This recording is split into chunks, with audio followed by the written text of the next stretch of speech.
I done figured y'all niggas out now.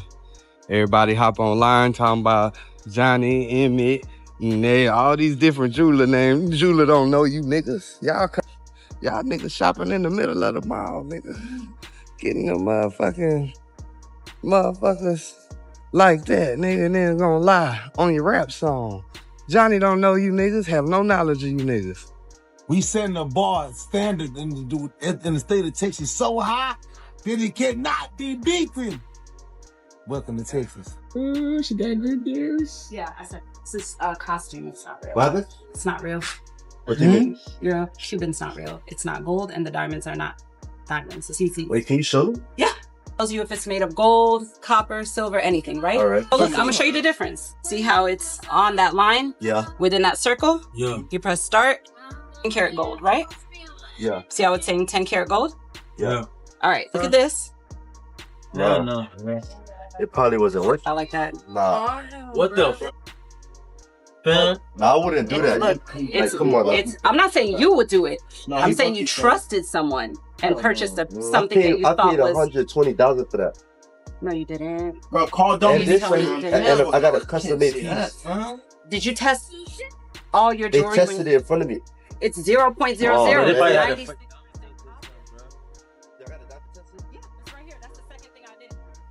Hey, what's up? Can I get my girlfriend's jewelry cleaned? Sure, no problem, man.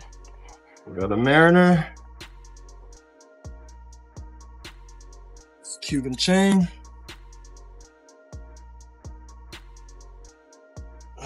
Got some watches.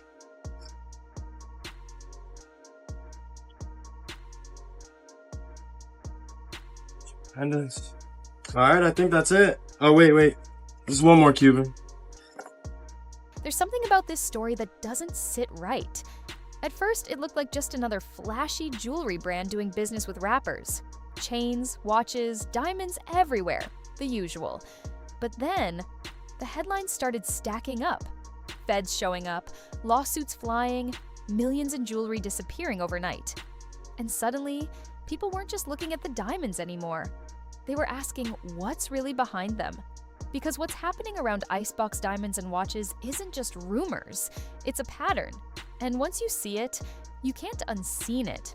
Icebox didn't become one of the biggest jewelers in hip-hop by accident. They understood something early that most businesses completely missed. Rappers aren't just customers, they're marketing machines. One chain on the right artist could bring in hundreds of new clients overnight, while one Instagram post could generate more attention than a full ad campaign. So Icebox leaned all the way into it.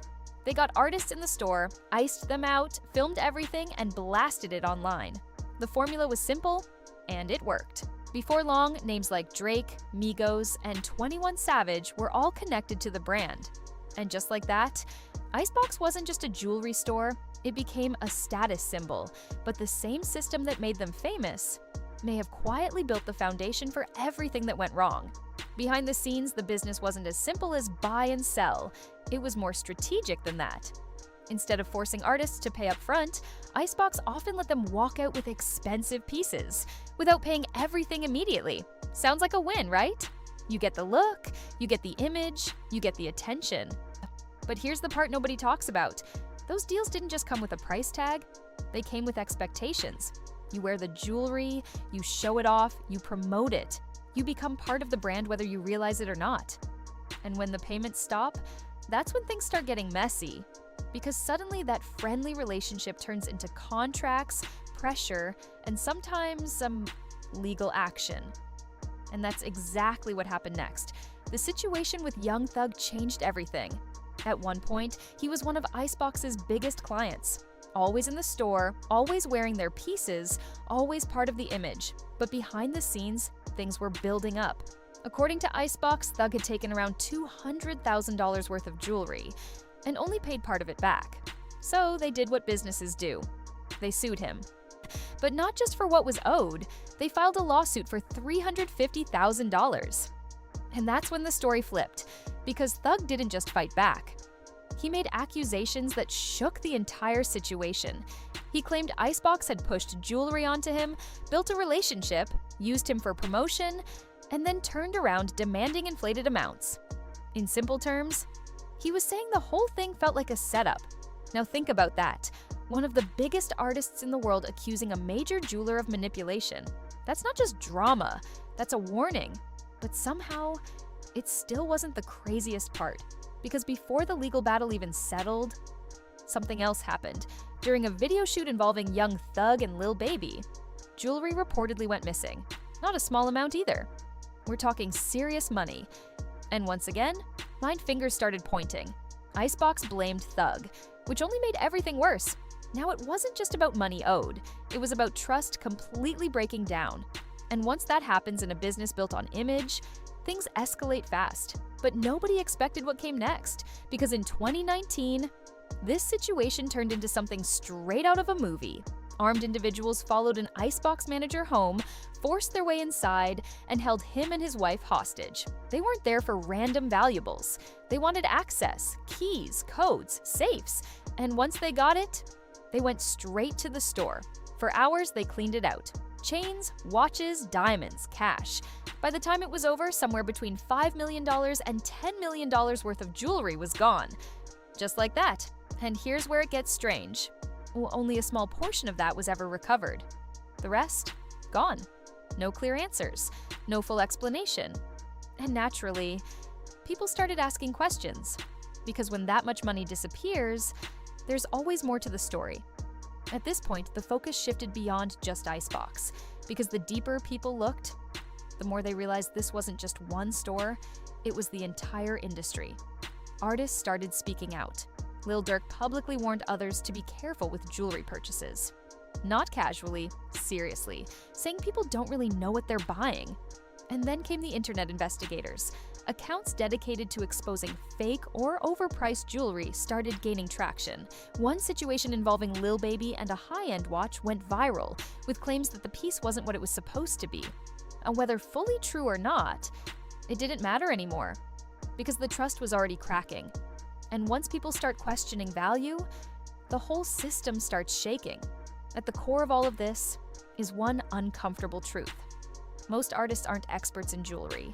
They're buying based on appearance, how it looks, how it shines, how it feels. Meanwhile, the people selling it, they know everything. The materials, the quality, the real value, and that gap, that's where the money is made. Because something can look like it's worth hundreds of thousands without actually being worth anywhere near that. And if the buyer doesn't know the difference, they'll never question it. Until situations like this start happening. Now here's the interesting part. Despite everything, Icebox is still operating, still posting, still bringing in clients. From the outside, nothing seems different. But underneath, the mindset has changed. Artists are asking more questions. They're demanding proof, certifications, verification. They're not just trusting the image anymore.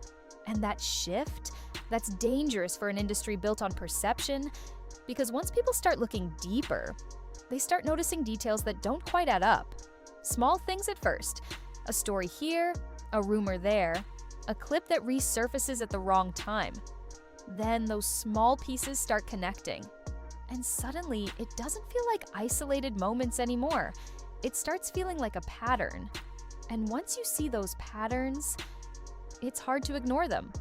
So now the real question is, was all of this just a series of unfortunate events? A few bad deals that went wrong, a robbery that spiraled out of control, some misunderstandings between artists and jewelers that got blown out of proportion, or is there something much bigger happening behind the scenes? Because when you start connecting everything, the lawsuits, the accusations, the missing millions, the warnings coming directly from inside the culture, it stops feeling random.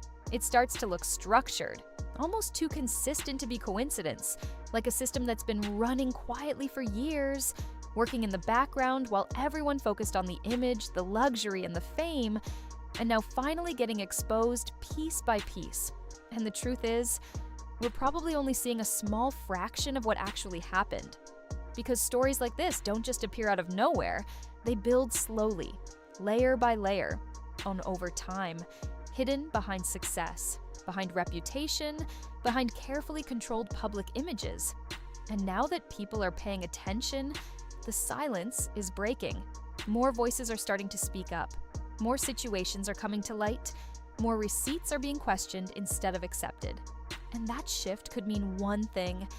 We might be watching a turning point happen in real time, not just for one store, but for the entire jewelry game in hip-hop. So now I want to hear from you. Do you think this is just business gone wrong? Or is there something deeper happening that most people still don't see? Drop your thoughts below, because honestly, this is one of those stories that hits differently depending on how deep you've looked into it. And if you made it this far, you already know this conversation is far from over. There's still more pieces coming out, more names getting mentioned, and more details that don't quite line up yet. You already know, this isn't the kind of topic that just fades away overnight. So if you want to stay ahead of everything as it unfolds, make sure you're not missing what comes next. Hit subscribe, turn on notifications, because every time something new drops in this story, you'll want to hear it first. And trust me, this is only the beginning.